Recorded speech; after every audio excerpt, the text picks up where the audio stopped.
अस्सलाम वालेकुम class, this is जो लेक्चर नंबर 17। आज के लेक्चर में हम लोग चैप्टर नंबर 7 मेमोरी को फर्दर डिस्कस करेंगे। आज का जो हमारा टॉपिक है वो है फॉरगेटिंग। जैसे कि आप लोगों को नाम से ही पता चल गया होगा, फॉरगेटिंग का मतलब होता है भूल जाना या किसी भी इंफॉर्मेशन को दोबारा से याद ना कर पाना। इस चीज़ को हम कहते हैं forgetting. So forgetting refers to a failure to either recall or retain information into present consciousness. किसी भी इंफॉर्मेशन को या किसी भी बात को दोबारा से रिकॉल ना कर पाना या उसमें रिकॉल करने के दौरान हमें अगर प्रॉब्लम का सामना करना पड़े, इस चीज़ को हम कहते हैं फॉरगेटिंग। जैसे कि हम लोगों ने मेमोरी में पढ़ा था कि किसी भी इंफॉर्मेशन को मेमोरी बनाने के लिए हम फ़र्स्ट ऑफ़ ऑल इंफॉर्मेशन को एक्वायर करते हैं। उसके बाद हम जब वो हमारा ब्रेन उस इंफॉर्मेशन को इनकोड करता है तो उसके बाद वो इंफॉर्मेशन हमारे ब्रेन में स्टोर हो जाती है। स्टोरेज के बाद उस इंफॉर्मेशन को जब हम दोबारा से याद करना चाहें तो वो कहलाता है रिकॉलिंग द इंफॉर्मेशन। तो फॉरगेटफुलनेस में बेसिकली रिकॉल करने में प्रॉब्लम आती है या हम चीज़ों को दोबारा से याद नहीं कर पाते, इस चीज़ को हम कहते हैं फॉरगेटिंग। हम डिस्कस करेंगे nature and causes of forgetting के क्या क्या कॉजेज़ हो सकते हैं, क्या क्या वजूहात हो सकती हैं कि हम चीज़ों को भूल जाते हैं या चीज़ों को दोबारा से अपने कॉन्शियसनेस में नहीं ला पाते या याद नहीं कर पाते। इसकी क्या क्या वजूहात हो सकती हैं, तो अब हम वो डिस्कस करेंगे। तो फॉरगेटिंग का जो फिनोमिना था वो हरमन एबिंगस ने डिस्कस किया था। He was the first one जिसने नेचर को अंडरस्टैंड किया था फॉरगेटिंग की, और उसने डिफरेंट थेरीज़ एक्सप्लेन की थी जो कि फॉरगेटिंग से रिलेटेड थी, जिसमें उसने कॉजेज़ डिस्क्राइब की थी कि हमारी जो फॉरगेटिंग की क्या क्या वजूहात हो सकती हैं जिसकी वजह से कोई भी शख्स कोई भी इंफॉर्मेशन रिकॉल नहीं कर पाता या चीज़ों को याद नहीं कर पाता। तो हम दो थेरीज़ पढ़ेंगे। फर्स्ट थेरी है forgetting due to trace decay, second is forgetting due to interference. इन थेरीज़ को हम वन बाय वन डिस्कस करेंगे। So first theory is forgetting due to trace decay. Trace decay theory को disuse theory भी कहा जाता है। ट्रेस डिके थेरी ये एक्सप्लेन करती है कि हम चीज़ों को इस वजह से भूल जाते हैं क्योंकि हम उनको याद ही नहीं करते। इस वजह से इसको डिसयूज थेरी कहा जाता है, क्योंकि हम जो हमारे ब्रेन में इंफॉर्मेशन होती है जब हम उसको दोबारा से रिकॉल करते रहते हैं तो वो हमारे ब्रेन में उसके जो ट्रेसेस होते हैं वो मौजूद रहते हैं। अगर हम किसी इंफॉर्मेशन को याद ना करें तो उसका जो डिसयूज़ होता है, यानी उसका जो अगर हम उसको इस्तेमाल ना करें तो वो आहिस्ता आहिस्ता हमारे ब्रेन से ख़त्म होती जाती है। जब भी हम कोई भी इंफॉर्मेशन हासिल करते हैं तो उसके हमारे ब्रेन में ट्रेसेस बन जाते हैं, यानी निशानात बन जाते हैं। इन निशानात को हम कहते हैं स्कीमास। तो ये जो निशानात होते हैं, जो ट्रेसेस होते हैं, ये हमारे जो ब्रेन में किसी भी इंफॉर्मेशन के आने की वजह से बनते हैं। अगर हम उस इंफॉर्मेशन को ना दोहराएं तो उससे क्या होता है कि हमारे जो ब्रेन में जो ट्रेसेस बने होते हैं वो आहिस्ता आहिस्ता मिटने स्टार्ट हो जाते हैं, यानी ख़त्म होना शुरू हो जाते हैं, जिसकी वजह से हम चीज़ों को भूलने लग जाते हैं। So trace decay theory states that forgetting occurs as the result of automatic decay or fading of memory traces. हमारे ब्रेन में जो मेमोरी ट्रेसेस मौजूद हैं, जो कि इंफॉर्मेशन के ट्रेसेस हैं बेसिकली, वो आहिस्ता आहिस्ता क्यों ख़त्म होते जाते हैं? क्योंकि हम उनको रिकॉल नहीं करते। अब आपके जो प्रीवियस इवेंट्स हैं, जो आपके लाइफ में बहुत सारे वाक़यात हुए होंगे, बहुत सारी चीज़ें आप लोगों ने एक्सपीरियंस की होंगी, तो वो अगर आप याद करना चाहें तो आपको वो याद नहीं आती। इसकी एक वजह ये है जो कि ट्रेस डिके थेरी एक्सप्लेन करती है।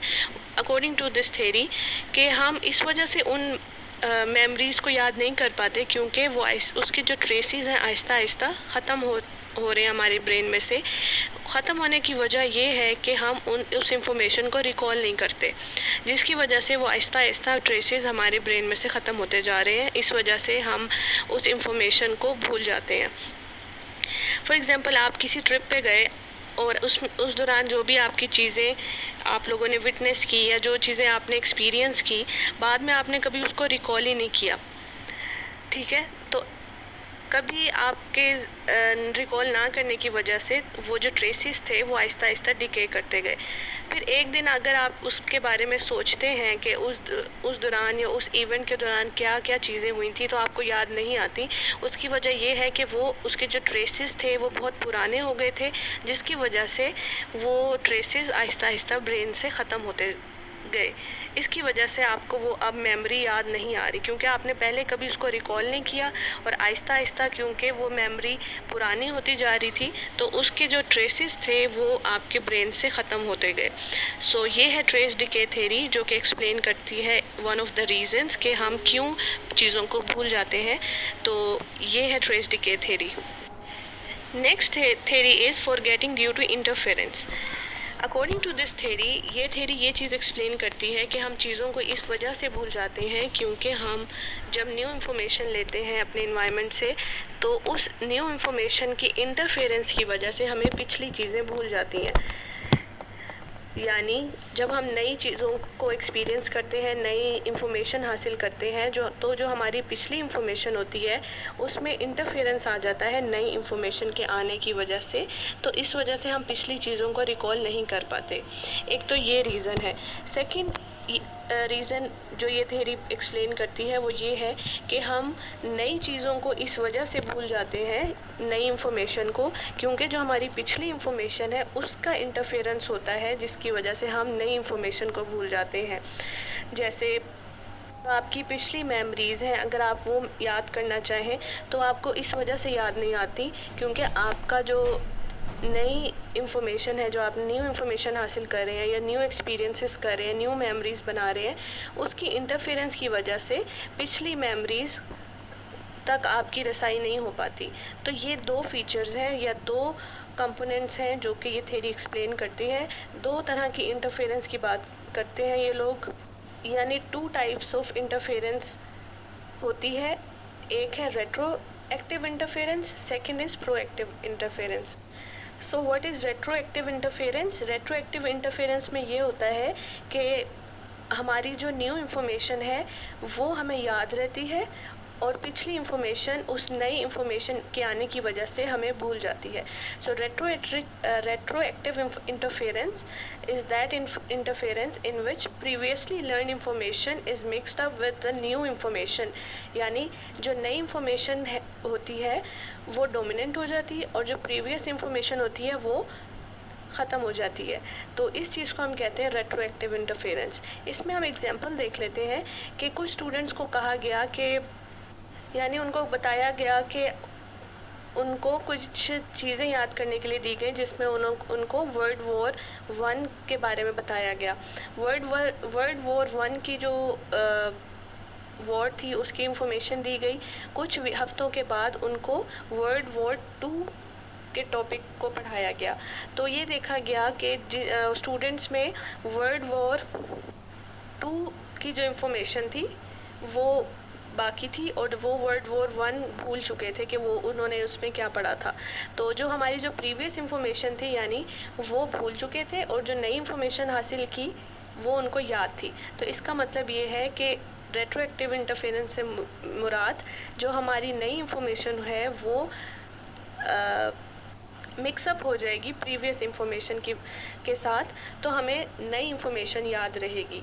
इसको आप आसान लफ्ज़ों में यूँ कह सकते हैं, रेट्रोएक्टिव इंटरफेरेंस में हमें प्रेजेंट इंफॉर्मेशन याद रहेगी और जो प्रीवियस इंफॉर्मेशन हमने हासिल की थी वो भूल जाएगी। This is the retroactive interference. जबकि प्रोएक्टिव इंटरफेरेंस इससे ऑपोजिट टाइप है इंटरफेरेंस की। प्रोएक्टिव इंटरफेरेंस वो फिनोमिना है जिसमें इंसान न्यू इन्फॉर्मेशन को रिकॉल नहीं कर पाता या याद नहीं रख पाता क्योंकि प्रीवियस इंफॉर्मेशन ज़्यादा डोमिनेंट होती है। तो इसमें प्रीवियस इंफॉर्मेशन एक्टिव होती है और जो न्यू इन्फॉर्मेशन हम हासिल करते हैं वो इनएक्टिव हो जाती है क्योंकि प्रीवियस इंफॉर्मेशन ज़्यादा स्ट्रॉन्ग होती है या उसका इंटरफेरेंस होता है न्यू इन्फॉर्मेशन के साथ, जिसकी वजह से हमें नई इन्फॉर्मेशन भूल जाती है। So this is the proactive interference. इसमें उसी एग्जाम्पल में अगर हम देखें कि जब बच्चों को वर्ल्ड वॉर 1 पढ़ाया गया और बाद में उनको वर्ल्ड वॉर 2 पढ़ाया गया, तो इस दौरान देखा ये गया कि उनको वर्ल्ड वॉर 1 की जो चीज़ें थी वो याद थी।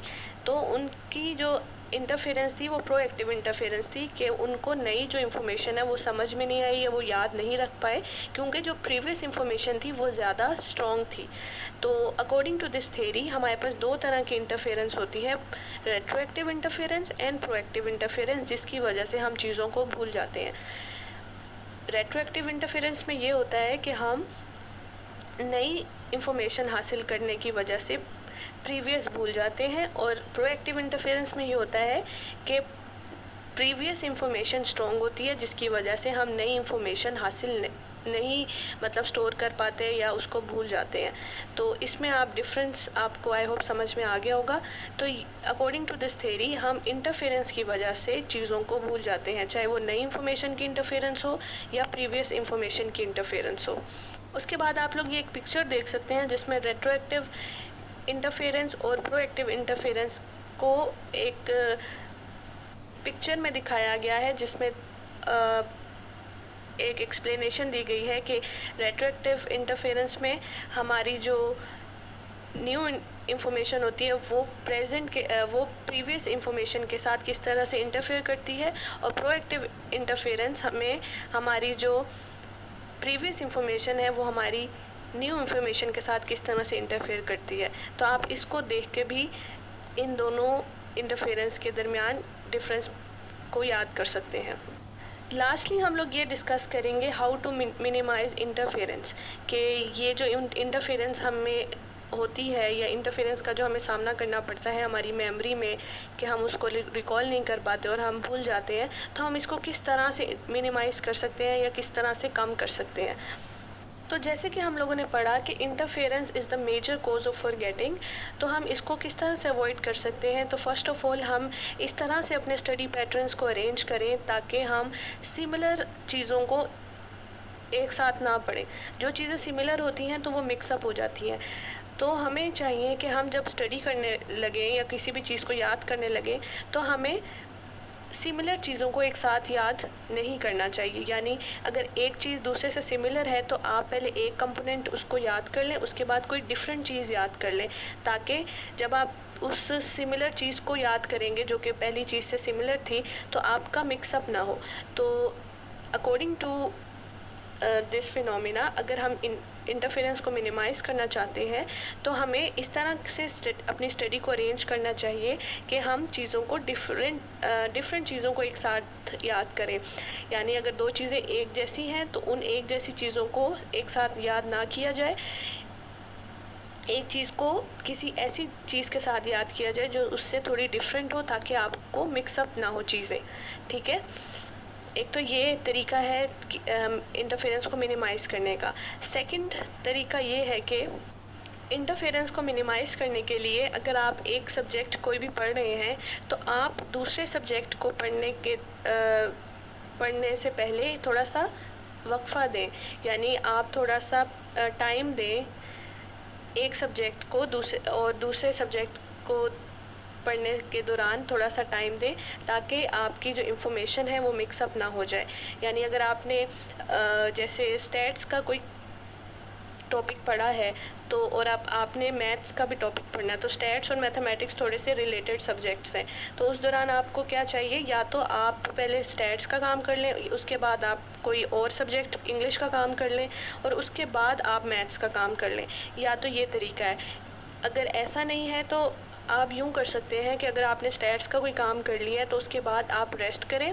रेस्ट करने के बाद कुछ टाइम गुजार लें और उसके बाद आप मैथमेटिक्स का काम स्टार्ट करें। तो इससे क्या होगा, इंटरफेरेंस नहीं होगी, आपके जो इंफॉर्मेशन है वो इंटरमिक्स नहीं होगी, और इस तरह आपकी को फॉरगेटिंग नहीं होगी। तो ये कुछ तरीक़ेकार हैं जिससे हम इंटरफेरेंस को मिनिमाइज़ कर सकते हैं। इसके अलावा अपने लर्निंग पैटर्न्स को थोड़ा सा चेंज करने की ज़रूरत है, ताकि हमारी जो इंफॉर्मेशन है उनके बीच में इंटरफेरेंस ना आए। इसके लिए हम इस तरह से अपने स्टडी पैटर्न्स को डिज़ाइन करें कि हम डिफरेंट सब्जेक्ट्स को एक साथ डिस्कस मतलब एक साथ स्टडी करें। यानी अगर आप इंग्लिश को पढ़ रहे हैं तो इंग्लिश के साथ कोई और थ्योरेटिकल चीज़ ना पढ़े, ताकि आपको इंग्लिश का लेसन मिक्सअप ना हो जाए उस थ्योरेटिकल चीज़ के साथ, सब्जेक्ट के साथ। तो ये कुछ तरीक़ेकार हैं जिससे हम इंटरफेरेंस को मिनिमाइज़ कर सकते हैं। ठीक है क्लास, ये आज का आपका लेसन था, लेक्चर था, जिसमें हम लोगों ने थेरीज़ डिस्कस की। आई होप आप लोगों को यहाँ तक समझ में आ गया होगा। इसका जो नेक्स्ट पार्ट है वो हम लोग नेक्स्ट लेक्चर में डिस्कस करेंगे। आज बस हमने फॉरगेटिंग को डिफ़ाइन किया और उसकी 2 थेरीज़ डिस्कस की। This is all for now. Take care class. अल्लाह हाफ़िज़।